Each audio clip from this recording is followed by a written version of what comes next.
Good morning friends. Today we are discussing about the class 12 computer science chapter DBMS. हम लोग यहाँ देखते हैं DBMS क्या होता है। DBMS क्या है? DBMS एक मैनेजमेंट सिस्टम होता है। ये क्या करता है? ये large amount of data store in a form of table. ये बहुत सारे डेटा को टेबल के फॉर्म में स्टोर करता है और responsible for action over data, और ये रिस्पॉन्सिबल होता है उस डेटा को एक्सेस करने के लिए। और ये एक सिस्टम सॉफ्टवेयर है, तो इसका डिफिनेशन कैसे लिखेंगे कि DBMS is a system software way which store the large amount of data in a form of table. कैसे लिखेंगे चलिए देखते हैं, एक मिनट। अगर आपको कोई डिफिनेशन पूछे कि व्हाट इज DBMS तो आप क्या करेंगे?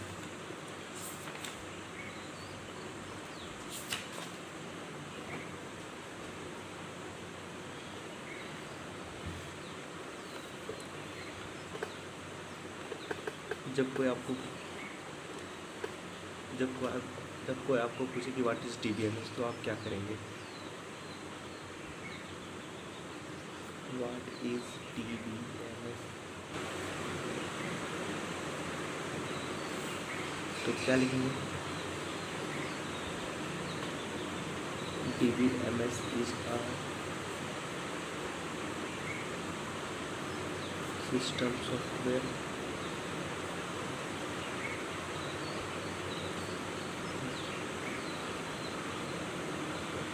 where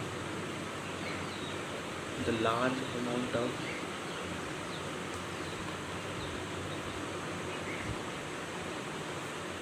of data stored in a form of table, sorry अगर नहीं दिखा होगा तो फॉर्म ऑफ टेबल। इसे इस टेबल बनाना मैं आपको आगे बताऊंगा, इसे आप एग्जाम्पल के लिए समझ सकते हैं क्योंकि ये चैप्टर स्टार्टिंग है। तो ये एक टेबल है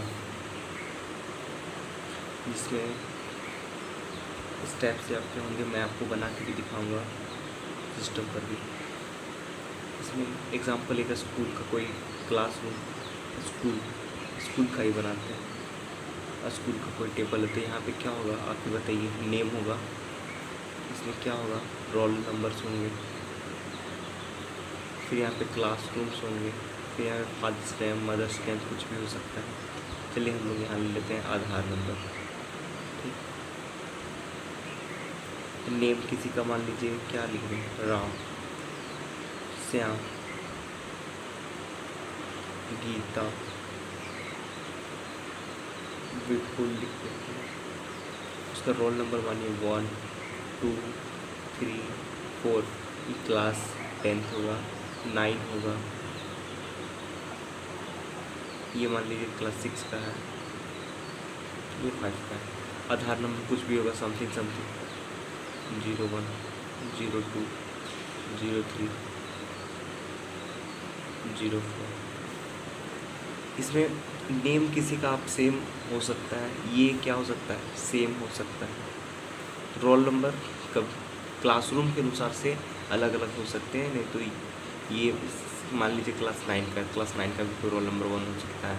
तो ये भी आपका यूनिक हो सकता है। अगर हम लोग क्लास को अगर सेम कर दें, क्या मान दें, सबको 10 मान दें, तो ये कभी किसी का सेम नहीं होगा। रोल नंबर सबका अलग अलग हो जाएगा। आधार नंबर आपका भी ये कभी सेम होगा नहीं होगा, ये भी नॉट सेम हो जाएगा, ये भी नॉट सेम हो जाएगा। ऐसे आपको हम इसके टैब्स के बारे में मैं आगे बताऊंगा, अभी आप सिर्फ DBMS समझ लीजिए। तो हम लोग क्या करेंगे, व्हाट इज़ DBMS? तो DBMS के बारे में हम लोग समझेंगे। DBMS is a system software where the large amount of data will store in a form of table. मतलब कि इसमें बहुत सारे डेटा जो होता है टेबल के फॉर्म में होता है। जैसे आप एग्जांपल समझ लीजिए, आधार कार्ड। सर जो गवर्नमेंट जो है, आप इतने सारे डेटा को कैसे कैरी करता है, तो वो उसके DBMS के कैरी करता है। आपका बैंक जो होता है, सिर्फ आपका बैंक नंबर डालता है और आपका क्या करते हैं,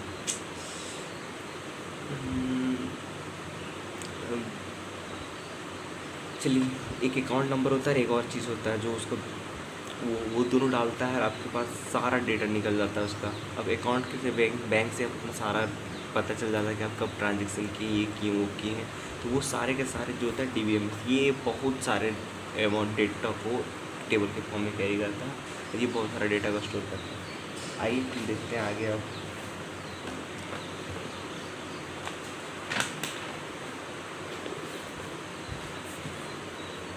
इसके एडवांटेजेस देखते हैं DBMS के।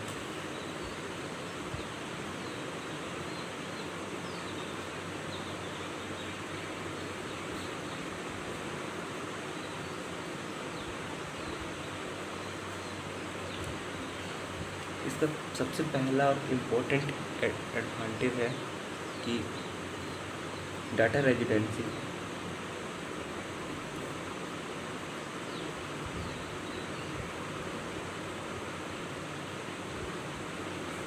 ये क्या कहता है, डुप्लीकेशन ऑफ डेटा इसमें पॉसिबल नहीं होता। मतलब एक ही नाम के आप दो डेटा को नहीं रख सकते।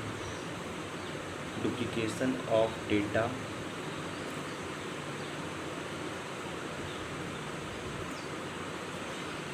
Not possible. मतलब अगर आप चाहें कि एक ही नेम का डेटा अगर आप दो बार अगर फिल करें DBMS में, तो वो सीधा एरर देगा।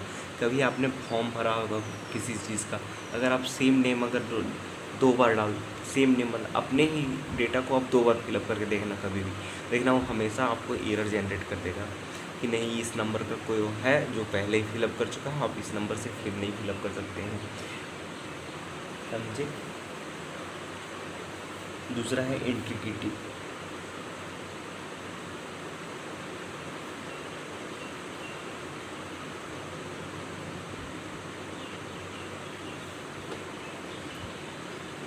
इसमें क्या होता है कि ये इस्टेब्लिश करता है, it establish the connection among the data.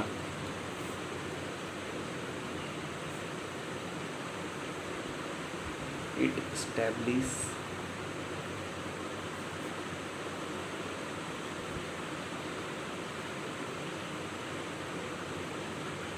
The connection among data.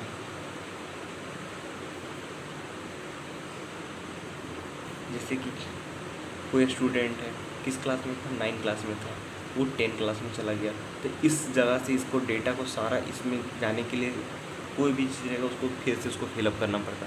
लेकिन नहीं, आपके इंटीग्रिटी के कारण आप सीधा 9 क्लास के डेटा को किस में मूव कर सकते हो, 10 क्लास के डेटा में। मतलब जितने सारे 9 क्लास में थे वो सारे 10 क्लास में चले गए। ऐसे डेटा को मूव किया जाता है, उसको इंटीग्रिटी किया जाता है। ये डेटा के बीच में कनेक्शन, डेटा के बीच में क्या करता है, कनेक्शन इस्टेब्लिश करता है। इंडिपेंडेंट।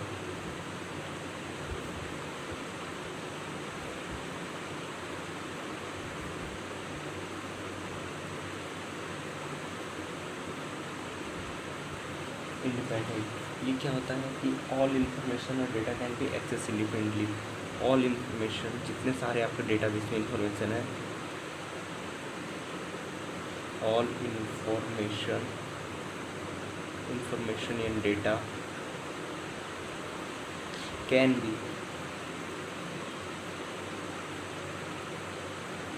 Accessed independently. इसके जितने सारे डेटा होता है उसको आप इंडिपेंडेंटली उसको एक्सेस कर सकते हैं। आपको इसको कोई दिक्कत नहीं होने वाली। इसके कुछ कोड्स होते हैं, वो आप कोड लिखिए, वो उसके अनुसार से सारे डेटा को आपके पास पहुंचा देगा। Fourth, security.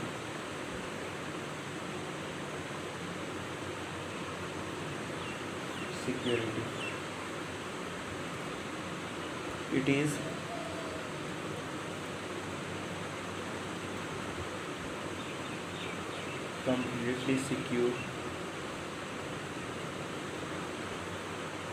completely secure, the data from outsiders। Outsiders मतलब हैकर्स हो गए, जैसे आउटसाइडर्स, यहाँ पे आप हैकर्स भी लिख सकते हैं। ये क्या करता है, ये कम्प्लीटली आपके डेटा को सिक्योर बनाता है आउटसाइडर से। इसलिए तो आप इतने सारे डेटा, सारे लिंकेज कहाँ से, आपके आधार कार्ड से, लेकिन उसको इतना सिक्योर बनाया कि कभी भी कोई भी आउटसाइडर्स को वो सब हैक नहीं कर सकता है। ये आप लोग के लिए बहुत सिक्योरिटी बना के रखा है। और ये सिक्योरिटी किस चीज़ का होता है, फायरवॉल का होता है। याद रखिएगा, एग्जाम में पूछता है which type of security are held in DBMS firewalls. इसका प्रोटेक्शन आप 2 लेयर 3 लेयर 4 लेयर ये इस टाइप का होता है, जैसे 1 लेयर 2 लेयर 3 लेयर 4 लेयर। कोई भी हैकर आएगा तो सबसे पहले इसको ब्रेक करेगा, इसको ब्रेक करेगा, फिर इसको ब्रेक करेगा, इसको ब्रेक करेगा, इसको ब्रेक करेगा। तब तक आपका जो सॉफ्टवेयर इंजीनियर होगा ना, उसको पता चल जाता है कि कोई हम लोग के साइट में ज़बरदस्ती घुसने का कोशिश कर रहे हैं। सिक्योरिटी। उसके बाद एक और आपका इसका एडवांटेजेस है।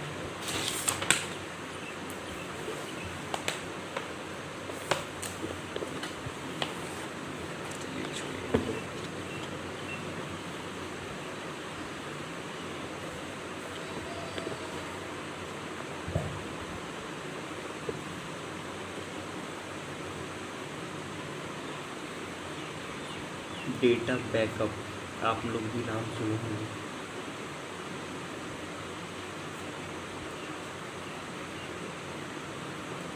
डेटा बैकअप एंड रिकवरी ये क्या करता है, data can B recover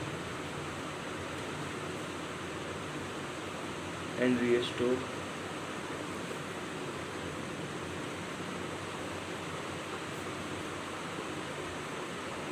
when system is failure।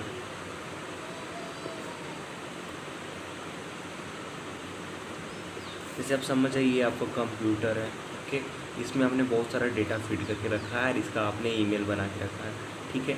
तो ईमेल कुछ दिन से पता चला कि इस पर कुछ हो गया, या तो आपके छोटे भाई ने आया और इस पर पानी नहीं डाल दिया, तो सिस्टम क्या हो गया, आपका ख़राब हो गया। तो ये सिस्टम तो ओपन होने से नहीं रहा। अगर आपको क्या पता है, ईमेल पता है और उसका पासवर्ड पता है, तो वही ईमेल और पासवर्ड को आप क्या करेंगे, दूसरे सिस्टम में क्या करेंगे, आप लॉगिन कर सकेंगे। इसका सारा डेटा को किसमें फीड किया जा सकता है, इससे आपको क्या हो गया, बैकअप एंड रिकवरी हो गया। और आप सब भी जान सकते हैं कि आप कभी भी, आप अगर मोबाइल ख़रीदते हैं, आपको मोबाइल में कितना बताएगा स्टोरेज, 128 GB। और आप कभी नोटिस किए, आपको इतना बताया जाता है कि ये आपका मोबाइल है, ठीक है। चलिए मान लीजिए किसका है, वीवो का, बहुत पॉपुलर है ना वीवो का, वीवो मोबाइल। 128 GB आपको स्टोरेज दिया और आपको मिलेगा कितना इंटरनली, 104 GB। बताइए आपका 24 GB कहाँ गया। अगर आप लोग को पता हो तो ये कमेंट करके ज़रूर बताइए कि ये आपका 24 GB क्या क्या करता है। उसके बाद मैं नेक्स्ट वीडियो में आपको सबसे पहले यही बताऊँगा कि ये 24 GB को करता क्या है फ़ोन। अगर आपको पता हो तो कमेंट में हमें ज़रूर बताएं, ठीक है। ये आपका एडवांटेज समझ में आ गया इसका। Data backup and recovery, data can B recover and restore when system is failure. अगर आपका सिस्टम ख़राब हो जाता है तो डेटा को जो होता है वो रिकवर किया जा सकता है। अब आते हैं इसका डिसएडवांटेज के बारे में।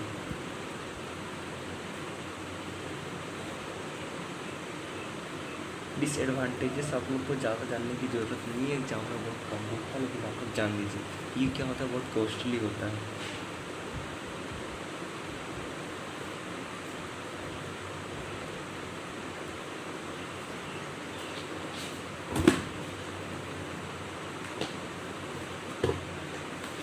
DBMS सॉफ्टवेयर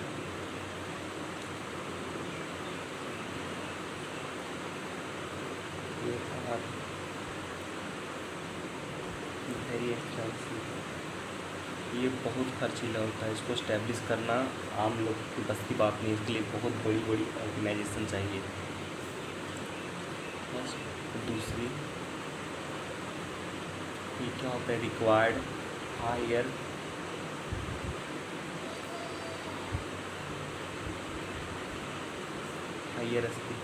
इसमें ये हायर स्किल वाले पीपल से ही इसे किया जा सकता है। मैं आगे आपको कोर्स बताऊंगा जिस समय, उस समय आप समझ सकते हैं कि इसके लिए कितना दिमाग का जरूरत पड़ता है। ये आम लोगों से बस की बात नहीं है। जो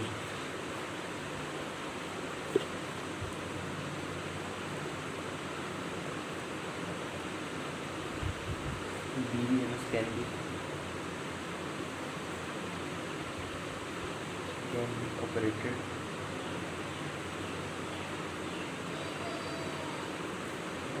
by